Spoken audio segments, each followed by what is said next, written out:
বিশ্ব যেখানে যাওয়ার চেষ্টা করছে সেই জায়গাটা হলো চাঁদ। আমেরিকা, রাশিয়া, চীন এবং এখন ভারত একের পর এক বিভিন্ন দেশ চাঁদে পাড়ি দিতে চায়। কিন্তু আপনারা কি কখনো ভেবে দেখেছেন যে চাঁদের অভ্যন্তরটা ঠিক কেমন? চাঁদে মাটি আছে নাকি পাথর আছে, সমুদ্র আছে নাকি নদী আছে, পাহাড় আছে নাকি বালুকাময় মাঠ আছে, জল আছে নাকি বরফ আছে? বন্ধুরা, এই সব কিছু জানার জন্য ভিডিওটা শেষ পর্যন্ত অবশ্যই দেখুন। তাহলে চলুন চন্দ্রপৃষ্ঠে যাওয়ার জন্য এই যাত্রাটা শুরু করা যাক। পৃথিবী থেকে চাঁদের দূরত্ব 3,84,000 কিলোমিটার। পৃথিবী থেকে আমেরিকা সব থেকে কম সময়ে মাত্র 4 দিনে চাঁদে পৌঁছেছিল। আমরা যদি আমেরিকান স্পেস ক্রাফটে চেপে চাঁদে যাই তাহলে আমাদের পৌঁছাতে সেখানে 4 দিন সময় লাগবে। 4 দিন পর আমরা চাঁদের মাটিতে থাকব।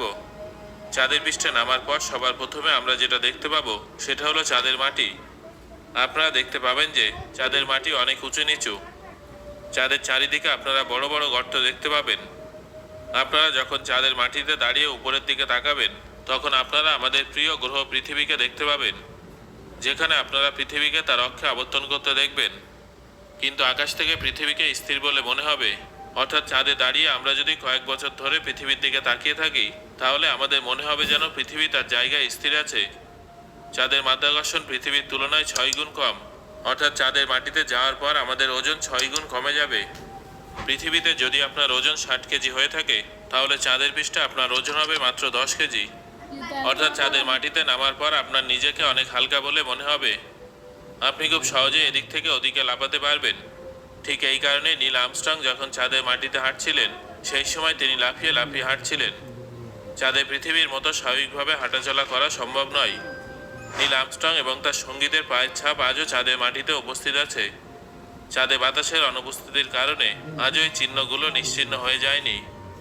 তারপর কিছু দূর এগোনোর পর আপনারা যখন চাঁদের এদিক ওদিক তাকাবেন তখন আপনারা প্রচুর আবর্জনা, ব্যাগ, পেপার, খারাপ স্যাটেলাইট এবং মহাকাশযান দেখতে পাবেন। এই সমস্ত আবর্জনা আমরাই সেখানে ছড়িয়েছি। এই আবর্জনার পরিমাণ এতটাই বেশি হবে যে খুব সহজেই 5টা ট্রাক ভরে যাবে।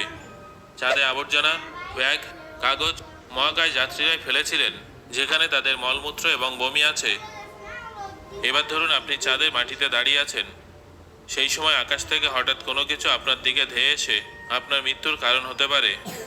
হ্যাঁ বন্ধুরা, আকাশ থেকে মৃত্যুর ফাঁদ আসতে পারে। চাঁদের মাধ্যাকর্ষণ কম হওয়ার কারণে চাঁদে কোনো বায়ুমণ্ডল উপস্থিত নেই। বায়ুমণ্ডলের অনুপস্থিতির কারণে সেখানে উপস্থিত মহাকাশচারীদের উপরে ক্রমাগত উল্কাপিণ্ডের মতো বিপদের আশঙ্কা বজায় থাকে। ধরুন আপনি চাঁদে দাঁড়িয়ে আছেন, এমন সময় হঠাৎ করে একটা বড় উল্কাপিণ্ড এসে আপনার উপরে আছড়ে পড়ল এবং আপনার মৃত্যু হলো। এটা কিন্তু সম্ভব।